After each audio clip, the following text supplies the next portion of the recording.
What is happening, everyone? Welcome back to the Copway Podcast and Pod and a Pint, episode 23. We are in a nice little cosy room in the Philharmonic Hall, and I'm joined by, as you can see, Alex Horne. Hello, Mick. Should we shake hands? Yeah. We used to have it's called Pod and a Pint, but we haven't got pints. We haven't. Because I've got a tiny cup we've of got water, so we can do cheers. a little cheers there. We're doing a show here in 3 hours. I will have a pint, but not. Do you have if I start now, it'll be quite a few pints. It's different. Yeah. I was going to say, what's your? Have you got like limits before you go on, like in terms of drinking? One. Just one. The band, the horn section, as in the trumpet player and sax, they'll have 4. The drummer will have half. Yeah. Bassist, none. Pianist, anywhere between 0 and 7. It's kind of typical of orchestras as well. The horns drink a lot. All right, fair. So we're in this. This is a rehearsal room apparently, or warm-up room. So where normally orchestras would. It's very soundproof, so it's perfect room. And obviously we just heard the bit of the band playing then, which you had to just turn down. But no, this is fine. Yeah, and free for you. Yeah, free. Yeah, absolutely. Perfect. Yeah, absolutely. But yeah, I was talking to you before we started recording about obviously the Horne Section playing tonight at the Philharmonic. Have you got many dates left after this? Or I think so, but I think our next gig is at Glastonbury. Oh, nice. We've got a warm up before it somewhere in Rugby, and then Glastonbury in 2 weeks' time, which is quite exciting, quite nerve-wracking. Well, sort of not nerve-wracking because. Will you drink more for that? I don't know what state I'll be. That's a Sunday, and I'm getting there on the Thursday. So I don't know. We're on at 3, I think. 3. We've never done it before. Never been there before. The band have all been lots of times, but I've never been. Have you been? I've been once, many years ago. Never returned. Only because I prefer like Leeds Festival and Reading Festival, and that's the kind of vibe I prefer because people you're either a Glastonbury person who goes the whole 4 days and you stay over and you go crazy. Yeah. And I just prefer having a hotel and going back home after it. Yeah, I might be like you, but you've got to do it once. That's my thinking. Yeah, you've got to. But no, that'll be exciting. That'll be good. Yeah. It will be good. Yeah, definitely. I know there's a secret band who's on, I found out who it is, but I can't tell you. You can't even give us a hint? Well, I can tell you after this, but everyone will be so cross to me because I found out through one of the members of our band was rehearsing with their band. Anyway, it's exciting. Oh, right. It's exciting. Amazing. So in terms of the Horne Section then, how would you describe it to someone? So say someone's hasn't booked it. Is the ticket still available for any of the gigs? Or? Yeah, probably.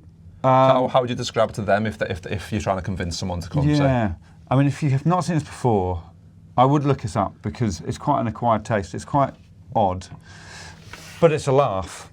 It's 6 men like me, nearly 50, who should know better. 5 of them are really good at music. I'm not good at music at all, but I'm in charge. So I make them do stupid stuff. We sing songs. We get the audience involved a lot. You'll just have 2 hours of fun, but there's no message. Some of it's quite slick, some of it's really rough and ready.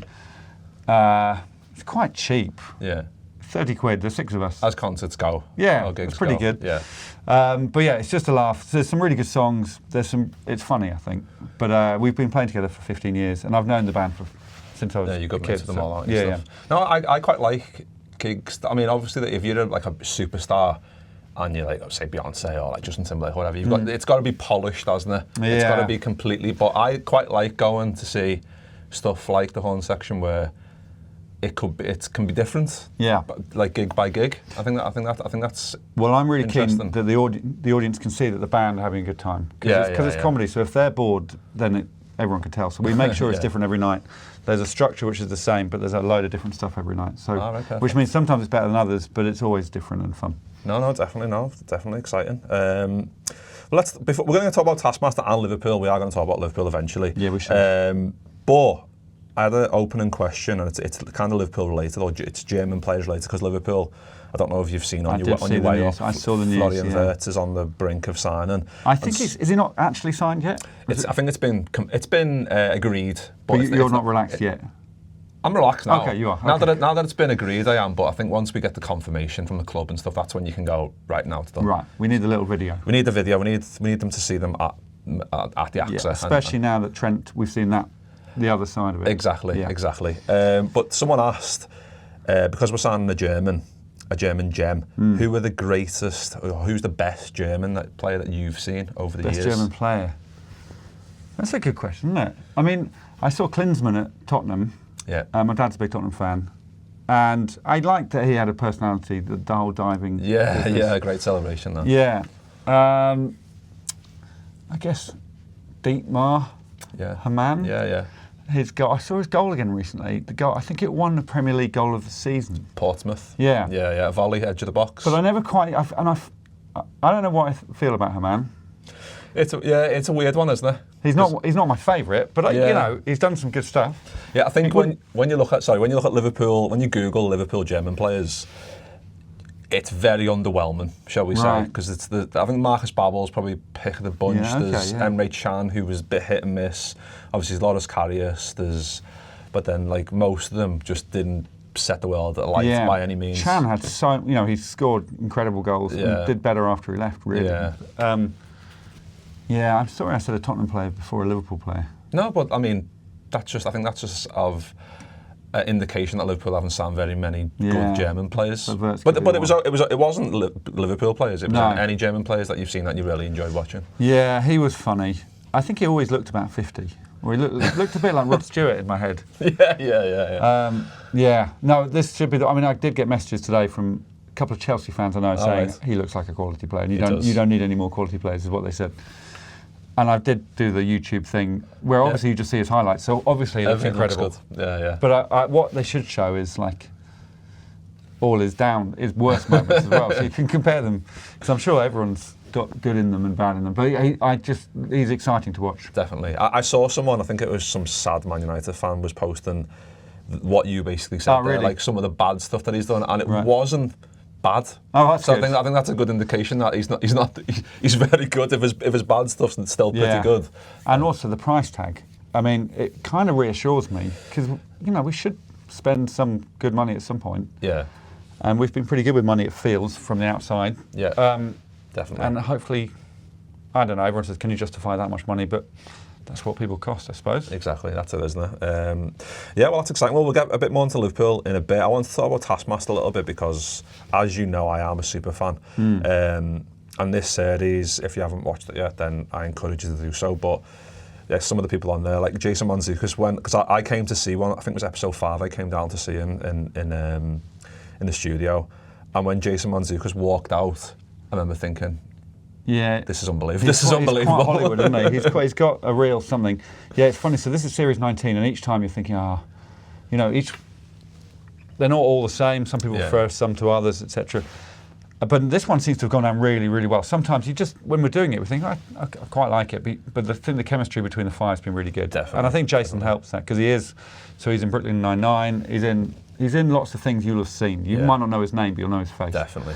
And it just gives everyone the extra little edge, I think, that they have to be good. And he came in with a plan, so he knew the show really well. Oh, right, really? Okay, cool. So he asked to be on it. He sent us a message saying, can I be on it? He said, I'm sitting here watching it, I want to be on it. Which is not the way the telly normally works. No, it's not. So we said, worked it out. So he had to fly over a few times, and I think he ended up making a loss, because we paid for some of the travel, but we're not a huge show. So. But he just did it because he wanted to do it. Oh, wow. Well, my next question was, like, how did those conversations go? But you've kind of understood. Yeah, we had a really strange Zoom, me and him, where it's pretty surreal. Yeah. He always stands up for his Zooms.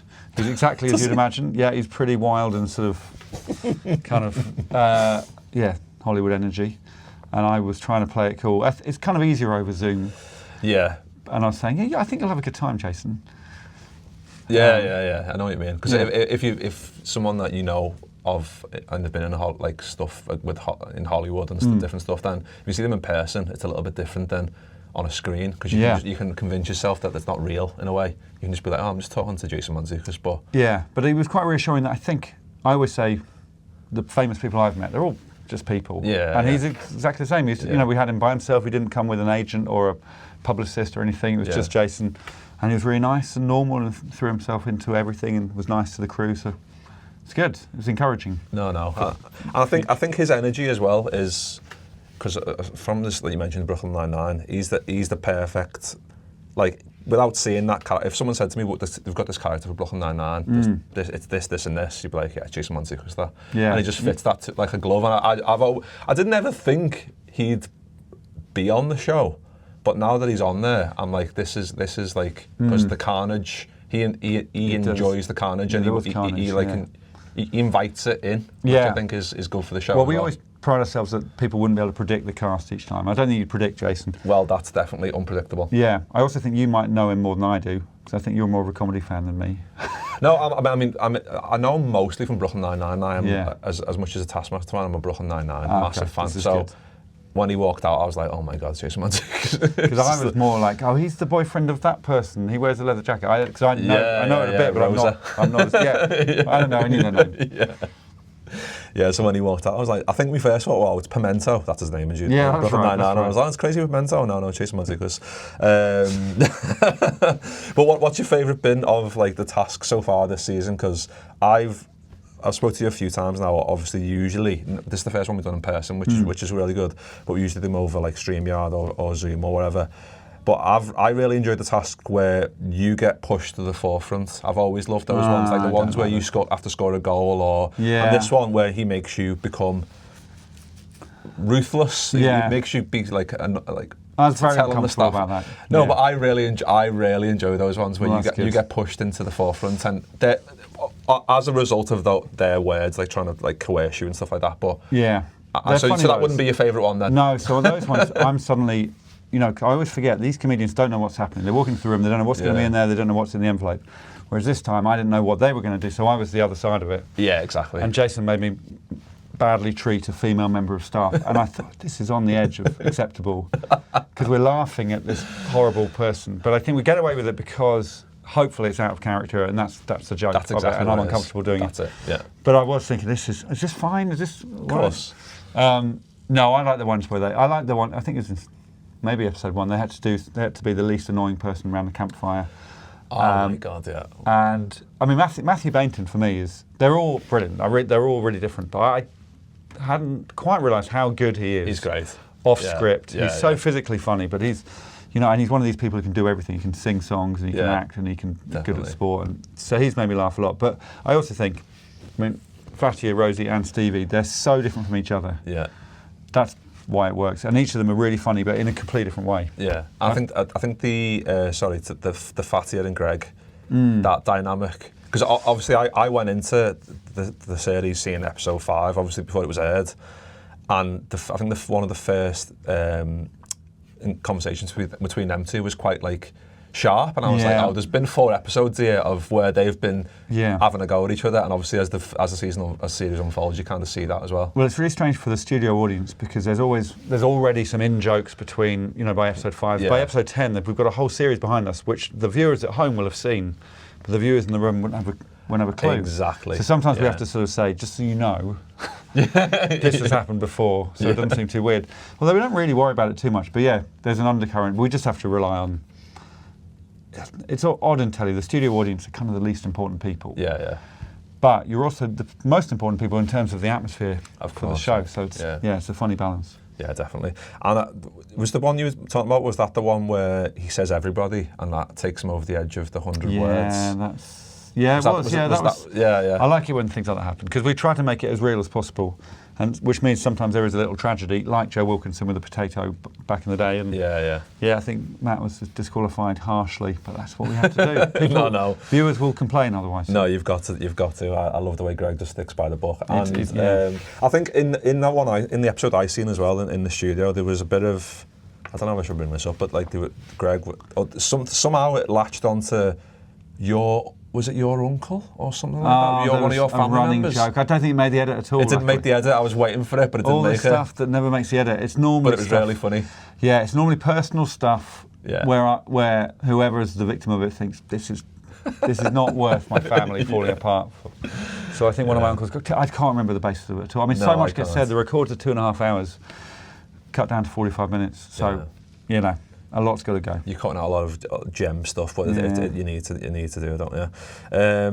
Have you got a personal favourite of this series, like in terms of one person who stood out the most? So far? I definitely don't.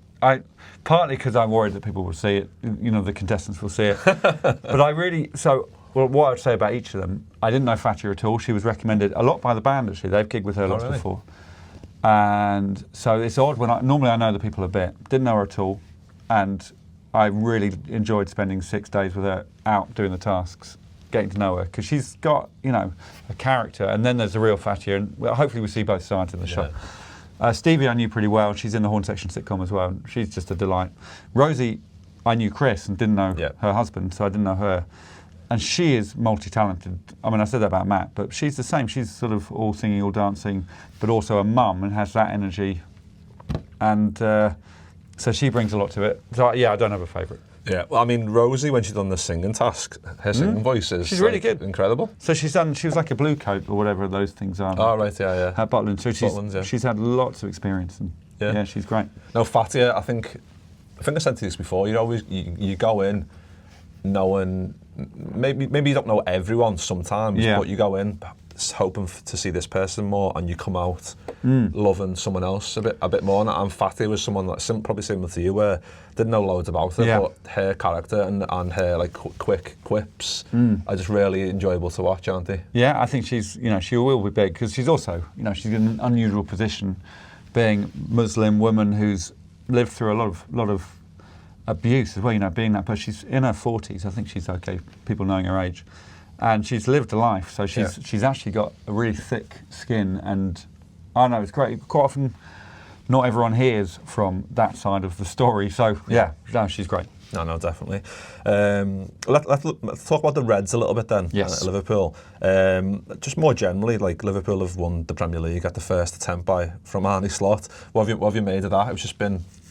It was good, incredible, really. Yeah. Like Klopp leaving, and maybe we thought there'd be a bit of a drop off in terms of maybe not being in maybe top 4 cup run, but to go and win the Premier League, it's been incredible. Yeah, so I was lucky enough to be at the Tottenham match when it was sealed, which was, I think, my favourite match I've ever been at. And I was, I thought obviously Istanbul was that I would cling on to the fact that because I know I'm not a proper Liverpool fan, but I have been to some big games. And Istanbul was the most amazing match I've ever been to, but it was so joyful at Anfield when they won it, because even going the goal down, I think, helped. Yeah. Because it was, they had that slight worry, and then the floodgates opened. Yeah. But the feeling outside the stadium afterwards was just mad. Yeah. And the Tottenham fans were so typically Tottenham and nice. Yeah. They were sort of applauding. So there's no trouble at all. But it just seemed. Yeah, speaking to a lot of people in the pubs after, they just, it couldn't have gone better. Yeah. I mean, it could have gone better in terms of the cups, but the season, the Premier League season, no one would have predicted that. And so I was there doing some stuff with LFC TV, and people I spoke to said the club did not see it coming either. They, hoping for the best, but the way they're planning the season is Champions League is a bonus. Yeah. This is a building block. So I think he caught everyone by surprise. Definitely.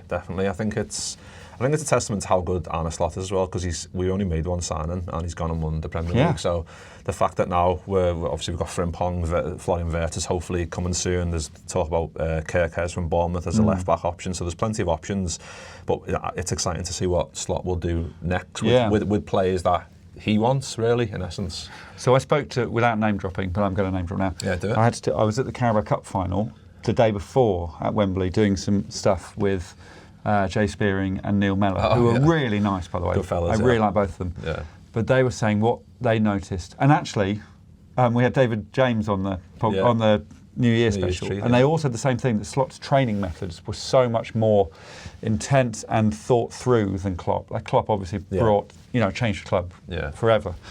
But they said Slot's training, he got the best out of Salah immediately over the summer last year.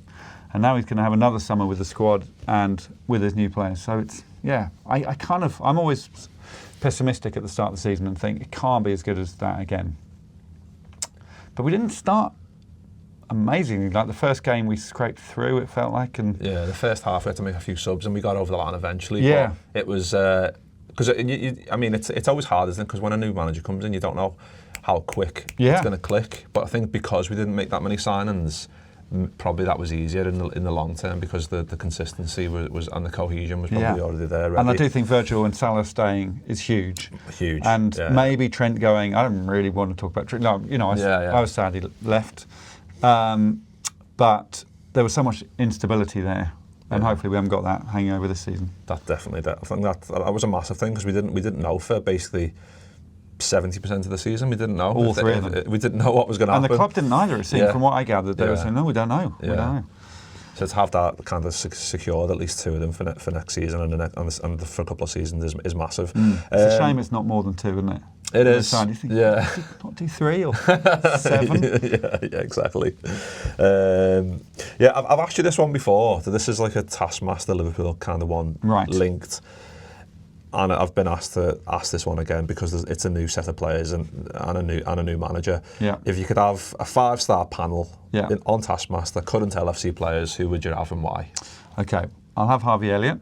Okay. Did I tell you my Harvey Elliott story? I don't think you have. So I went to a game with my son, who was 11 at the time, and we were in some room with Emil Heskey was doing some meet and greet thing. So my son met Emil and his 2 sons who were really good. I think they played for City. Frustratingly. Anyway, so that was all good. I went to the toilet on the way into the game, and I said to my son, just stand there in the corridor, don't talk to any strangers, I'll be 2 minutes. And I came back and he was chatting away to this bloke. I said, oh God. Harvey Elliott's dad? No, Harvey Elliott. Oh, it was Harvey Elliott. Harvey Elliott. And my son had said to Harvey, can I get a photo with you? Oh, hey. And Harvey said, yeah, of course. But my son hadn't got a camera or a phone. Oh, right. So Harvey said, well, we could be friends on Instagram if you want, which I don't think is appropriate with an 11-year-old. And my son said, I'm not on Instagram. And so Harvey said, well, where's your parent? And my son said, he's in the toilet. Harvey said, I hope he's not having a crap. Yeah. And they were chatting away for about 5 minutes. And he was just a really good guy, really nice. So every time we see him, I said, there's your mate. Yeah. So I'm having him. He was funny and nice, a really good guy. So I think he's brilliant as well. Yeah. And I might, if I'm having him, I might have Curtis Jones as well. Yeah. I don't know Curtis Jones. Yeah. I heard he was he sort of mellowed since he's made it into the first team. Yeah. But I think he's got a strong personality, so that's Definitely. great. So I love those 2. I'd always have Virgil. Yeah, I was going to say. I'd have Robertson because I think he's funny. I think he'd be chippy with Greg. Great. Yeah, definitely. Yeah. And I'll probably have Alisson because he's got the musical side to him. You've got to have that he's a guitarist. Yeah, definitely. Yeah, I think the one we mentioned before, the campfire type. Yeah, thing, he'd be good at that. He'd bust out the guitar and he would probably win. I think. He'd win. Yeah. But I think Slot as well. I think in terms of being an intelligent, obviously it's players only, but like if you could have, I think Slot in terms of his intelligence, and I think for me, I think he'd always try and find there's those contestants who always find a clever loophole. Yeah. Well, I was sort of thinking Klopp as a Taskmaster and Slot as me. And that's the lineup. But then where are you? I'm watching. I'm very much enjoying the audience. Yeah, exactly. No, that's a very good lineup. And you mentioned David James before, former Liverpool goalie, of course. And he was. I had to do a bit of digging just to make sure this is right. He's the first former football player to be on Taskmaster. Obviously, it wasn't the Taskmaster series, but it was New Year's. Yeah, I think that's right. Yeah, we've had a few athletes. We've had Mo Farah. Yeah. But yeah, he was the first former footballer. Yeah. And I've met a few, luckily, and actually nearly all of them I think would be fun for it. Yeah, I was going to say, who would you thoughts well, on? Crouch would be great. Definitely, but he's amazing. Too busy. I think Jimmy Bullard would be good. He would. So I have done a task with him for Soccer AM back when that was going, and he was obviously really competitive. They had to had to hit the crossbar. They weren't allowed to touch the ball with their hands and fastest wins. Oh, nice. So you could just hit it. Yeah. But I think he worked out a way of pulling the crossbar down and then. I like that. Yeah, he was competitive. I like that. Yeah. Yeah, Jimmy would be good. But we did this Crouch show and met people like, I think Rooney would be good. Yeah. I know he's not a Liverpool favourite. He was such a nice man. And I think just seeing Rooney on... That would be good. Yeah. He was very funny. He met the band doing the show and he introduced himself to everyone saying, hello, my name's Wayne Rooney. Really? As if we didn't know. And then my trumpeter was standing there with a trumpet and Wayne said, so what do you do? Trumpeter. But he was very nice. I really like him. Yeah. Yeah, I was trying to think on the train in, and all I could think of was Jimmy Bullard because I just think he's great. And I don't know if you've seen he does the golf stuff. I watch a lot of his golf stuff. Yeah, because that's kind of ignited. I've never been really a massive. I don't know what you're a golf fan. Big golf fan. Are you a massive golf fan? I mean, the US Open's happening at the moment, and I'm dying to see if. Is that a recent revelation for you? My son plays a lot of golf. He's 16 and he wants to get into that world. He's good. So I now have to I'm doing a pro-am soon at Wentworth. That my son is going to caddy for me and meet hopefully his heroes. So amazing. So since then I've played a lot of golf and it counts as parenting. And of course. But I'm not very good. I'm off 20, so I'm really not very good. Yeah. But I really enjoy it. I've got quite good temperament for it, as in I don't care. Yeah. I don't get angry. I think that's the key. Yeah. Because day to day, shot to shot, you just have to go, oh, that one was shit. Accept it. That one was really good. But I think that when you have a few good ones, you think, then this game is amazing. Yeah. And then you'll fucking slice one, you'll be like, this is, yeah. I hate you it need again. to end your last hole. I always think you need to, at least in your last 2 holes, you need to have a couple of good shots. Yeah. But you're always hoping for a hole in one, or just a hole out, or even beating a score. So I think it's sort of embarrassing golf because of things that have gone before, like the clothes and the rules and the sexism and some of the people. But I think more and more, and YouTube's really helping, it's getting more and more normal now. Definitely. And, apart from buying the clubs, which you can get really cheap, you can play, the club I play in, so it's 25 quid a round, which I know is not as cheap as some other sports, but it's pretty cheap. Yeah. And you're out there for 4 hours. And my kid's membership is, I think it's 200 quid a year, and he plays, like in the summer, he'll play twice a day. So he's playing like a quid a go. Yeah. So it's brilliant. He's out there, he's not on his phone, he's talking to grown-ups. He loves it. So, yeah. Oh, definitely. Well, Jimmy Bullard, there we go. Get Jimmy Bullard on a future show. That would be absolutely amazing. And I mentioned before about football tasks, because someone's asked me to ask this as well, because I really enjoyed the one where you were having shots. I can't remember what series it was. Yeah, it was with Victoria Cora Mitchell. That was I don't know what number that is. But I've forgotten. There's so many good ones, but that one where you're having shots, and I really enjoy ones, like I said, where you're getting to the forefront. But football tasks, I remember one many moons ago where it was... Was it score a goal and then celebrate? Yeah, but then there was one with the massive... I think it might have been just for one person, where they had to... It was a massive inflatable ball and they had to hide it. Mel Gedroich. Yeah, Mel Gedroich. Manchester United. Yeah, that was fun. Yeah, no, football tasks are interesting. You don't want to make it too sort of blokey and laddish. Not that football is necessarily for men only. But we did, so we were close to doing a task with the England team for Channel 4. You know, the Channel 4 showed a few England matches. Yeah. And I don't know why it didn't happen, but we designed the tasks and submitted them, and it was all going to happen. Something went wrong. But weirdly, we weren't allowed to do any football tasks with them, because the one thing, insurance-wise, the team are not allowed to do is kick a ball. Of course. Yeah. So they're allowed to sort of eat dodgy food. They're allowed to sort of lift things, but they're not allowed to kick a ball. And I designed these, I thought they were really good tasks involving like getting a ball. I can't remember what they were, but I thought they were really good, and I'd love to see the England team doing it. But that's a bit. I think that's a bit mad though, because if they're eating dodgy stuff, something could happen, completely. And then they could be out of the game for 2 weeks. But if they're going to kick a ball and it's generally hit a bucket 10 metres away, that's not going to be as taxing on the body as maybe eating something weird, is it? I know, but I think it's just insurance. But so I've got some football tasks up my sleeve, but I don't know. I guess we just think it's too. I don't know, we've done a bit of football, we've done a bit of cricket, we've done a bit of golf. We're probably going to look at other sports first before we return to football. Fair. Yeah, cool. The ice hockey, I reckon. Yeah, oh nice, that'll be cool. I always ask you this, and I don't know if we could probably cut this out if you don't want to talk about it, but like, what series are you recording now? Because that's all right. I'm always intrigued by how far in advance you are. So this is May. No, it's not, it's June. June, yeah. So series 19 is on the telly. Yeah. We finished 20, we did that in May, the studio, and that's being edited at the moment, so that goes out in September. So we are filming 21 at the moment. Wow. So we're 2 ahead. But that's partly because of the pandemic. Everyone's worried if that happens again, will we be ready? Yeah. And also just, it's good to stay one step ahead in case someone gets ill or, things going wrong. So yeah, that's where we are. Cool. I can't tell you who's in it. I can't even tell you off camera because they're getting so much trouble at the moment. People find out on the internet. They do, because I remember, obviously, like I mentioned before, I went to one of the studios and I just typed in one of the names and Taskmaster, and Reddit popped up. Reddit is a disaster. And they were all there, and I was like, why are you doing this to people? I know, people? because you're sworn in the studio as well not to tell people. We could make people sign an NDA, but that seems ridiculous. But I don't know why people want...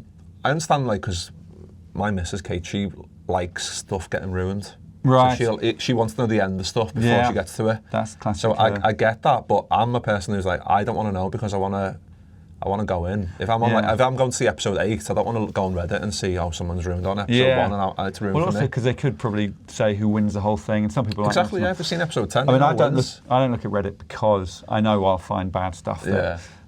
but the things I have seen about spoilers, they tend to say, look, I know the cast. If you want to know it, this is where you look, rather than put it in the headline. Oh, I've got you. So, I think some people just want to know, and some people want to show that they know. Yeah. But I also don't think. I think that's only 1% of the viewers. 99% of the people don't look at Reddit. They just watch whatever, they barely watch. It's on and they're looking at their phone or they're having dinner. Yeah. So I don't think it's a problem really. Yeah. But we try to keep it a secret. And I've got a big mouth. I tell everyone everything. And I think I've asked you this before as well. But like in terms of, so you mentioned you're doing 21 now. Did you say you're doing now?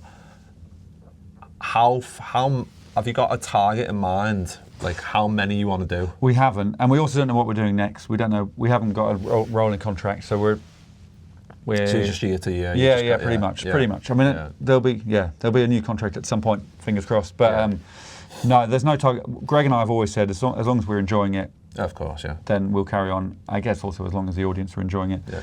But telly's in a weird place, obviously. But I think because we're on YouTube and around the world, that keeps us going and makes us feel a bit more relevant, I suppose. Yeah. So I don't know. Well, I mean, I've got a few friends who are in America who love the show, and they obviously watch it a day later in on YouTube. And you've been on big shows in America recently as well, which is that's weird. But it means that gives us a bit more life, I suppose. It feels like it's still exciting. Yeah, definitely. Yeah. No, I think it's I guess in terms of like thinking of how it would translate to America, has that been a worry of yours, like how it would translate to American comedy? No, not really. Like we did this American version of it, which didn't really work, but I think we changed the program too much. So now we don't think about it at all. We just put it on YouTube and people come to it. And if they want to watch it. Yeah, and it's such a big country that you can have a tiny show there. A cult show in America is still a huge show over here. So. Definitely. Yeah, well, I think when I went to the chicken and the egg charity game recently, one of the people on the just checking people in was, I think she said she was from like Alabama or something. Yeah, I know the one. Yeah. I thought she was putting on an accent at first, and I was like, "Are you serious? Are you really from?" And she was like, "Yeah." No, it is odd. I think people like knowing a culty show, and when they come, people sometimes come and visit the house, which they're not meant to do, but they come and look over the walls, and it's always Americans who've made a trip over. Really? And they sort of build a touristy trip around London based on that. Yeah. Oh no, cool.